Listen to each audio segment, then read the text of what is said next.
Bonjour à tous et bienvenue en direct du Gros Bon Sens sur les ondes de C'est quoi ça? Cette radio parodie qui parodie un peu l'environnement actuel du Québec. Sauf qu'aujourd'hui, on va faire une parenthèse spéciale. J'ai décidé d'arrêter de faire de la parodie puis de faire de l'art. En fait, je fais la grève artistique. Je fais la grève artistique pour aujourd'hui au sens critique, en direct de ce podcast qui parle de choses politiquement correctes et incorrectes. On va parler des artistes. On va parler du vol de droits d'auteur. On va parler de ces artistes au Québec qui se font voler leur contenu gratuitement par des entreprises qui profitent puis qui font des revenus sur leur dos.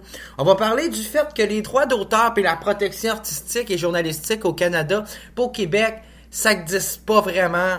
Ce qui fait en sorte que quand tu es un artiste, là, c'est déjà bien dur de vivre de l'art avec le financement de la culture actuelle, mais ça en plus, faudrait laisser les grosses compagnies puis les gros producteurs te voler tes idées puis faire de l'argent avec au-dessus de toi. Ben, on a un méchant petit problème pour les artistes au Québec. Donc aujourd'hui, à Québecwood, on va parler de tous ces artistes qui se font voler, crosser puis escroquer.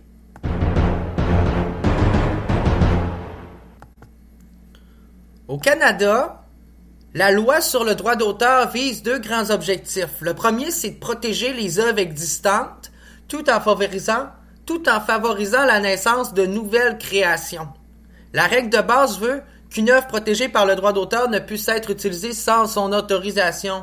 Le problème actuellement, c'est qu'on utilise toutes sortes de méthodes pour copier le concept des artistes. Dans le fond, ce qui se passe puis ce qui arrive, on va vous le dire entre les grandes lignes, quand un artiste se démarque et amène un contenu puis une idée originale, ben le monde, il trouve ça tellement bon qu'ils disent pas « Hein, c'est vraiment bon cette idée-là, je vais l'acheter à l'artiste puis je vais payer pour son concept puis son idée. » Non, ils volent son idée puis ils reproduisent son idée puis ils donnent le contrat à une compagnie qui vont reprendre l'idée de cet artiste-là puis faire de l'argent sur son dos. C'est ça qu'on fait aujourd'hui. Au lieu d'encourager l'artiste qui a eu la bonne idée, on vole les idées des artistes puis on fait de l'argent avec leurs propres idées. Bienvenue au Québec, pas au Canada. Ben, c'est parce qu'au bout du compte, ça devient non seulement insultant, ça devient non seulement très dérangeant pour la carrière de tous ces artistes, ces artistes qu'on dit qu'ils font rien de leur vie, puis qu'on traite de bon à rien, puis qu'on dit qu'ils se pognent le cul. Puis d'un autre côté, ben t'as du monde, des grandes entreprises, des sociétés de production, de publicité, de contenu, des politiciens qui volent leurs idées, puis qui font carrière avec leurs idées à eux autres.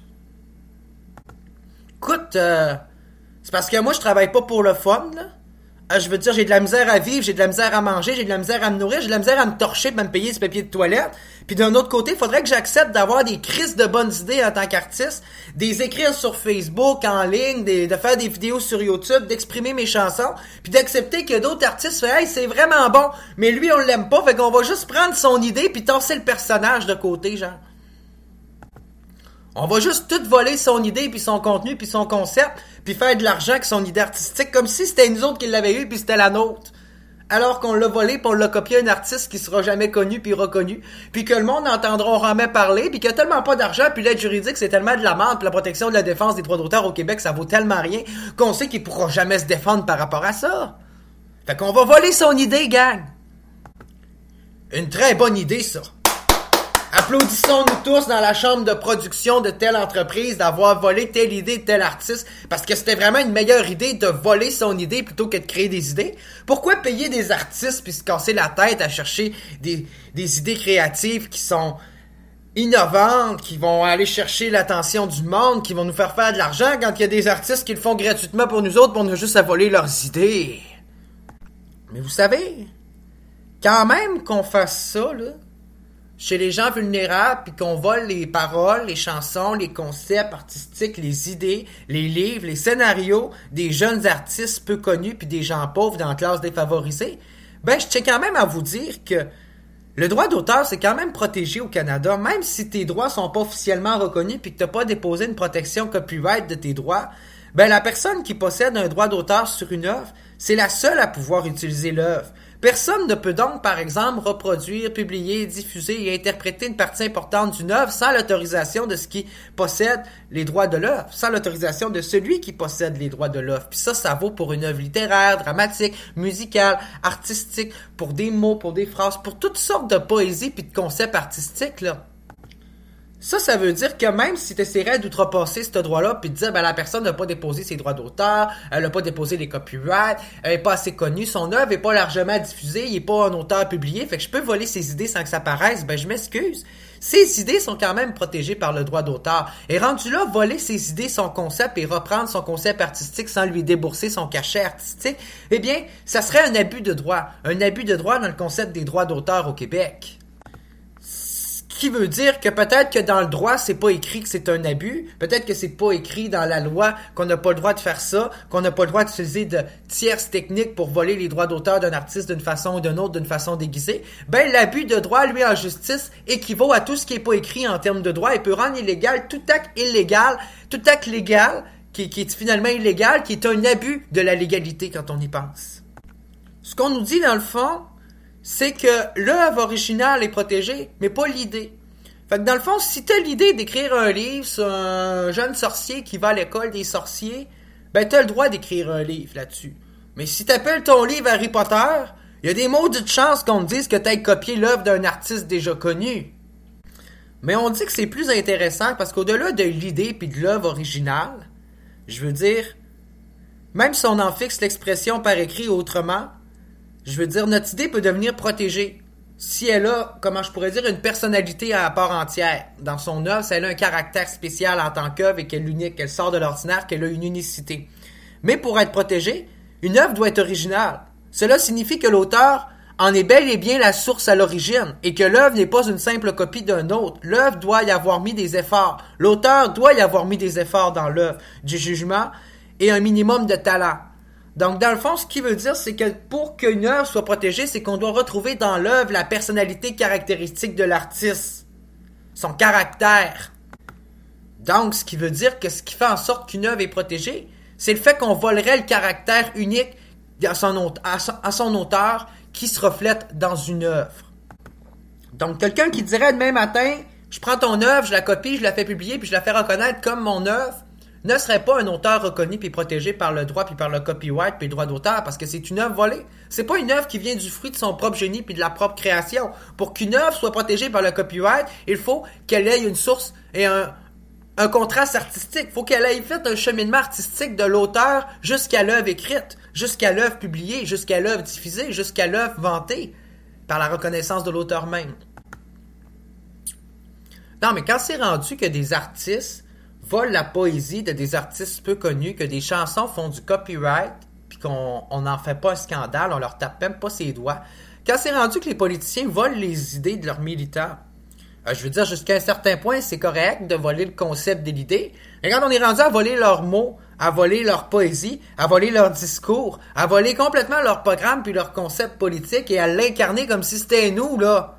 Comme si qu'on les remplaçait, qu'on jouait leur rôle à la place des citoyens. Il y a toujours bien des maudites limites, là. C'est pas parce qu'un politicien fait de la politique en arrière-scène, puis fait pas de la politique à l'avant-scène qu'on doit tout y voler ses idées, son programme, puis même, je veux dire, son incarnation personnelle de ce qu'il est, de sa personnalité juridique, là. Quand c'est rendu que des radios reprennent vos mots, vos idées, c'est correct. C'est correct. Mais au point de reprendre vos textes, puis reprendre vos concepts, puis d'en faire des concepts publicitaires, puis payer des entreprises pour reprendre ce que vous êtes et votre idée, l'idée de la représentation artistique de ce que vous dénoncez comme idée, de la personnification de vos propres idées, c'est qu'à quelque part, on est en train de ratisser large dans le droit d'auteur, là. Fait que c'est pour ça que moi, Éric Tremblay-Dionne, artiste amateur, artiste peu reconnu, artiste ignoré, peu reconnu, mais qui s'est fait voler de nombreuses idées, qui se fait voler ses concepts artistiques à tout bout de champ par du monde qui font de l'argent avec ces idées-là. Ben moi, pendant que je fais pas une scène, j'ai de la misère à survivre, j'ai décidé de faire ce qui s'appelle une grève artistique. Et de ne plus rien produire, aucune idée, aucun scénario, de ne plus rien partager, parce que tout ce que ça fait, c'est faire vivre du monde avec mes idées puis mon art. Je fais juste vivre des faux artistes qui volent les idées des autres. Fait que tout ce que je fais, c'est m'appauvrir puis encourager le vol de la pratique artistique. C'est plate d'être un artiste au Québec puis de te dire « Je peux plus m'exprimer. Je peux plus partager mon art parce qu'on m'aide pas à m'en sortir. On me finance pas. On m'aide pas à devenir un artiste reconnu. Non, on me vole mes idées, câlisse. On me vole toutes mes idées. On est tous en train de me voler mes idées et mes concepts artistiques parce que je suis pas un artiste connu puis on se fait de la publicité puis on s'enrichit que ça. On fait de l'argent parce que mes idées sont bonnes, là. C'est pas pour rien qu'on les vole. Ben, c'est pour ça qu'en tant qu'artiste, j'en suis rendu là. Je suis rendu à me dire, ben, moi, limiter mon droit d'expression, m'arrêter de m'exprimer. M'arrêter de faire de l'art parce que tout ce qu'on fait, c'est voler mes idées pareil. Tout ce que je fais, c'est nourrir puis enrichir la culture de des artistes qui sont des voleurs d'idées. Des voleurs de concepts qui font du plagiat. Ça fait que c'est pas drôle de dire que je vais censurer ma liberté artistique parce qu'on a juste une gang de voleurs au Québec qui volent les idées des artistes pas connus. Hey, c'est grave de dire ça, hein? Mais c'est ça pareil. C'est pas compliqué. Au Québec, pour devenir un artiste connu, faut que tu suces mieux que tout le monde. Si t'es pas elle qui suce le mieux, t'auras pas le premier rôle. C'est comme ça que ça marche dans l'industrie du cinéma. Si t'es pas prêt à te mettre à genoux puis à sucer une coupe de bites de réalisateur, là, les chances que tu perces dans le domaine du cinéma sont assez minces. Ça fait que si tu veux devenir une vedette de cinéma puis réussir dans la culture au Québec, pas besoin d'être un artiste avec du talent. Non, tu vas te faire voler tes idées. Tout ce que t'as à faire, c'est bien sucer puis tous les réalisateurs du Québec vont capoter sur toi. Je vous le dis, le domaine artistique, le milieu culturel au Québec, c'est une élite de pervers narcissiques et sexuels. C'est pas pour rien qu'il y a autant de scandales sexuels dans le domaine des artistes. C'est des voleurs d'idées. Ils ont pas de respect pour le monde. Attendez-vous pas ce qu'ils respectent la sexualité puis le corps des individus avec ça, là. Ils respectent même pas le corps de leur talent artistique. Ils respectent même pas le corps d'une œuvre. Ça fait que, quand un artiste respecte même pas le corps d'une œuvre d'un artiste émergent, là, pis qui est prêt à voler ses idées pour se faire connaître, ben dites-vous qu'il doit pas avoir grand respect pour le reste du monde. Quand t'es un artiste pis t'es une société artistique pis que t'as même pas de respect pour toi-même pour le sens du caractère de ce que c'est l'art, tu sais, du caractère artistique, quand t'as même pas de sens, quand t'as même pas de respect pour la valeur du sens artistique, là, toi-même, là. Fait que c'est pour ça que moi, Éric Tremblay-Dionne, j'ai décidé de faire une sortie publique aujourd'hui dans ce podcast au nom de tous les artistes au Québec. Parce que tabarnak, je suis tanné de voir mon art affiché sur la scène publique sans avoir récolté une seule scène parce qu'on a juste volé mon concept que j'ai largement diffusé sur les réseaux sociaux. Hey, c'est pas parce que je diffuse une idée gratuitement que ça mérite pis que ça veut dire qu'il faudrait qu'on me vole tous mes droits d'auteur par rapport à mes œuvres. Quitte à faire de l'argent sur le dos de tous ces artistes qui en arrachent pour essayer de vivre puis de performer. Non. Il y a des grosses questions qui se posent au Québec sur les droits d'auteur puis sur le réseau artistique puis sur comment qu'on protège nos artistes. Puis notre liberté d'expression. Est-ce qu'on la donne pas aux autres finalement, notre liberté d'expression, pour censurer les véritables artistes? Vous savez, c'est grave de reprendre les mots, de reprendre l'art, de reprendre les concepts, la poésie d'un artiste. Parce que le droit d'auteur comprend 2 catégories de droits. La première catégorie concerne les droits économiques. Ce sont les droits qui permettent de reproduire une œuvre, de la traduire, de la publier et de la communiquer au public. Donc, c'est un auteur qui peut donc autoriser l'utilisation de ses œuvres contre rémunération ou gratuitement. C'est lui qui décide, c'est son choix. Quand on prend son œuvre et qu'on la diffuse largement et publiquement sans son consentement et contre son gré, là on peut pas dire que l'auteur puis que l'artiste a un principe de droit et de choix. J'ai l'impression qu'on abuse du droit par rapport à ses propres droits d'auteur. Puis attendez, c'est pas parce que l'artiste vous envoie son œuvre par email, par message, la diffuse partout par message, par commentaire, ses réseaux sociaux, que ça vous donne le droit de l'approprier puis de la prendre, là. Ça veut juste dire que l'artiste cherche à faire la propre promotion de sa propre œuvre, de son œuvre à lui. On dit que quand un artiste autorise la reproduction de son œuvre, il donne ainsi une licence. Ça veut dire que pour autoriser la diffusion de son œuvre, un artiste va donner ici une licence d'utilisation. On peut alors établir comment son œuvre pourra être utilisée, parce que là, c'est encore l'auteur, c'est encore l'artiste, c'est encore la personne qui a les droits d'auteur qui décide. Pour combien de temps, sur quel territoire géographique, à quelle population, dans quel cas, par quel exemple. Lorsqu'un peintre célèbre permet qu'une de ses toiles soit reproduite sur des affiches, ben, il décide sur quel modèle, sur quel format, puis comment qu'on va le faire. Il s'attend à ce que son œuvre soit respectée dans l'intégralité et qu'on n'ajoute pas des éléments qui iraient contre sa propre volonté, ses propres modalités. Un peu comme dans le principe de viol de droit d'auteur. Ensuite, pour les gens qui l'ignorent, dans le droit d'auteur pour les nuls, il y a les droits moraux. Au Canada, les auteurs possèdent aussi des droits moraux. C'est la seconde catégorie du droit d'auteur. Cette catégorie permet à l'auteur d'une œuvre d'en revendiquer la création ou au contraire d'exiger l'anonymat. Elle lui permet également d'être protégé contre une modification ou une utilisation de l'œuvre qui pourrait nuire à sa réputation ou à son honneur. Les droits moraux ne peuvent jamais être cédés, même si les droits économiques l'ont été. Par contre, l'auteur peut renoncer à l'avance à exercer ses droits moraux. Ça veut dire que les droits moraux d'un auteur ne peut pas être ignorés. On ne peut pas ignorer les droits moraux d'un auteur à moins que l'auteur décide lui-même de renoncer à l'avance, d'exercer, d'avoir un excès, de pouvoir exercer ses droits moraux. Mais encore là, les droits moraux sont tellement larges qu'encore là, n'importe quel auteur pourrait revenir sur cette condition-là et sur ce contrat-là sur les droits moraux. Ça touche trop de choses, les droits moraux. En gros, les droits moraux, ça permet à l'auteur de revendiquer sa création, de revendiquer les droits d'appartenance. C'est moi qui l'ai écrit, c'est moi qui l'ai fait, c'est mon œuvre. Même si tu essaierais de voler mes mots, de voler mon idée, de voler mon concept puis de te le rapproprier d'une façon ou d'une autre, j'ai les droits moraux pour prouver que c'est moi qui l'ai écrite, c'est moi qui l'ai créé, c'est moi l'artiste, c'est mon œuvre. Pour mon honneur, pour ma réputation, pour tous les principes de mon honneur et ma réputation, j'ai le droit de récupérer mes mots, c'est mon œuvre, c'est mon idée, tu me l'as volé, tu te l'as approprié, j'ai les droits moraux sur cette œuvre, c'est ma réputation qui est en jeu, ce que tu dis ne reflète pas tes mots, tu es en train de reprendre mes mots, j'ai le droit de m'y rapproprier, c'est mon œuvre, j'ai des droits moraux dessus, c'est mon œuvre, je suis l'auteur de cette œuvre. Parce qu'attendez, c'est pas fini.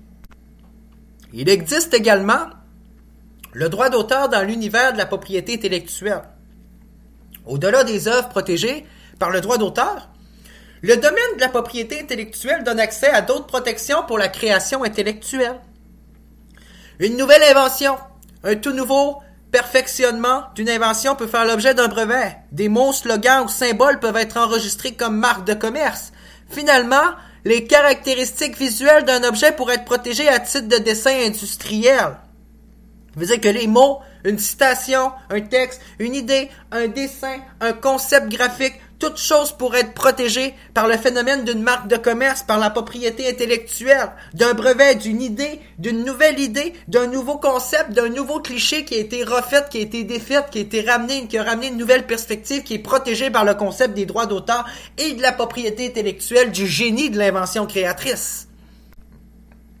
Vous savez, moi je suis un auteur. Je suis pas connu, je suis pas reconnu. J'ai un texte de publié dans un roman poétique de poésie de l'Alliance Arc-en-Ciel qui se nomme Désir. C'est mon premier texte publié, mais c'est pas le premier texte que j'ai envoyé. Puis c'est pas le premier texte non plus qui a été publié. C'est pas mes premiers mots qui ont été cités publiquement. En fait, il y a des gens qui se sont rappropriés puis qui ont volé mes idées dans le passé. Ben avant que je fasse mon cheminement puis que je réussisse à me faire reconnaître par mes semblables, par des créateurs de génie artistique comme moi qui ont de la misère à percer dans l'art, ben il y a des gens au-dessus de moi qui ont profité du fait que j'étais pas connu, que j'étais pas reconnu, que j'étais pauvre, que j'étais pas un artiste qui avait tant de chance que ça de percer dans la vie. Puis on a profité du fait que j'avais bien des bonnes idées puis bien du talent pour voler mes idées. Puis les reciter, puis les valoriser, puis les vendre aux yeux des autres, puis faire de l'argent sur mon dos. Ben aujourd'hui, ça me fait plaisir de dire ça puis de dire à ces personnes-là qui ont violé mes droits d'auteur, quand même que c'était pour faire de la politique, pour faire de la radio, de faire une nouvelle émission TV, quand même que vous ayez changé mon concept puis mon idée, vous avez quand même repris une partie de mes mots, une partie de mes idées, une partie de mon génie créateur, une partie de ma création. Vous avez volé mon œuvre, vous n'avez créé une copie, un dérivé commercial afin de vendre et de faire encore plus d'argent avec vos entreprises pendant que moi je crevais de faim à me faire voler mes concepts artistiques qui étaient soit dit en passant génial. Puis à la limite là, vous auriez même pas eu l'idée de ce que vous avez eu l'idée aujourd'hui sans avoir volé puis inspecté pour regarder mon concept à moi. Ce qui veut dire que votre idée là aurait probablement jamais vu le jour sans avoir copié, vous êtes inspiré, sans vous avoir inspiré de mon idée. Fait que non seulement vous copiez mon idée pour en faire une promotion puis vendre votre idée pour en faire la diffusion, mais cette diffusion prive mon idée de cette propre diffusion puis de cette propre publicité. Puis vous me volez mon idée puis ma chance de devenir un artiste connu puis reconnu pour donner le contrat à quelqu'un d'autre de me voler puis de reprendre mon concept puis mon idée pour faire de l'argent. Trouvez-vous ça correct, vous autres? Parce que les gens qui se demandent pourquoi que nos artistes sont pauvres puis réussissent pas, puis ce qui te loche, là, ce qui se passe, là, c'est quoi le climat toxique puis la mauvaise énergie qu'il y a dans le domaine des artistes au Québec? Ben c'est ça qu'il y a. Cherchez pas plus loin, là.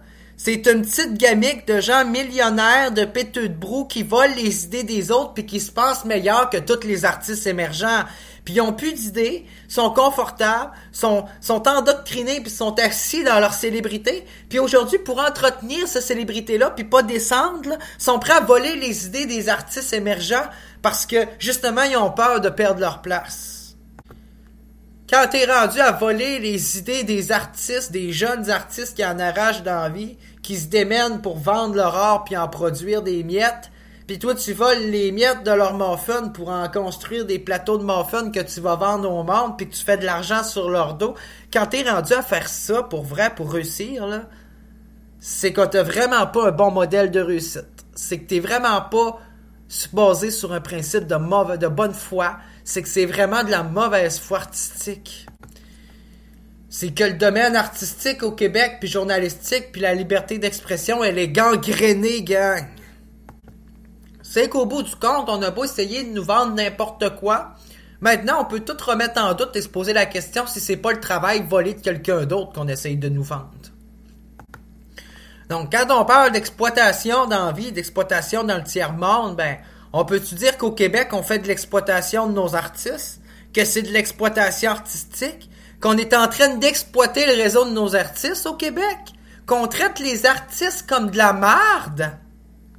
Je pense vraiment que le domaine de la liberté d'expression puis les droits d'auteur au Québec et au Canada, ben, c'est un droit qui joue dans le sens de lui qui est le plus fort. Hein? D'un côté comme de l'autre, on joue sur le droit. On en donne, puis on en enlève, mais on choisit à qui encore une fois. Puis souvent, c'est pas les artistes émergents qui en récoltent le plus de droits à travers ça. Le plus de droits artistiques, de protection de leur propre contenu puis de leur propre travail. Mais moi, je pense à ça, là.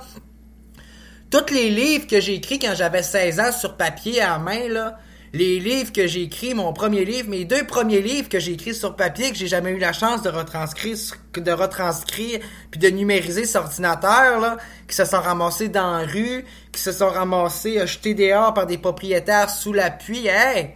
Je suis même plus capable de retranscrire mon premier livre, ma première idée artistique, mon premier concept, parce qu'on l'a détruit puis on l'a détérioré par des abus de droit au Québec qui protègent même pas mon patrimoine, ma culture, puis mes droits artistiques, puis mes droits d'auteur, tabarnak. C'est comme ça que vous protégez les artistes au Canada. Après ça, vous me dites qu'on est dans un pays libre, démocratiquement, qui protège tout le monde. Mon cul! Vous protégez plus des taudis puis des logements qui tombent en ruine puis des propriétaires qu'un livre artistique, qu'un génie de la création, qu'un roman artistique qui se retrouve à pourrir puis à déteindre puis à perdre toute son encre sous les puits puis les intempéries de la rue. Ce que vous faites avec l'art, là, c'est qu'au lieu de le mettre dans les musées, vous le crissez dans la rue. Vous jetez les artistes puis l'art puis le génie de la création artistique aux poubelles au Québec. Vous jetez l'art aux poubelles. Vous jetez nos artistes dans la rue puis dans les poubelles, calice. Vous n'avez pas de culture. Votre culture est dans les poubelles. Elle est en train de pourrir dans les dépotoirs, votre véritable culture. Et là, la culture des Québécois, cherchez pas, là, ce qu'on n'a pas copié puis ce qu'on n'a pas repris pour faire des belles émissions TV à Québécois Média puis d'un gros journal puis des grosses institutions politiques, là. Ce qu'on n'a pas volé comme contenu, là, il est en train de pourrir puis de décomposer dans nos poubelles, dans nos dépotoirs, dans nos dormes sur le bord de la rue avec nos artistes qui crèvent de faim à manger des miettes de pain pis à quêter des scènes. C'est ça la culture au Québec. Il y en a pas. Il en reste 0. C'est 0 la culture au Québec. Je nous donne un 0 sur 10. On n'a même pas la moyenne. C'est clair que non.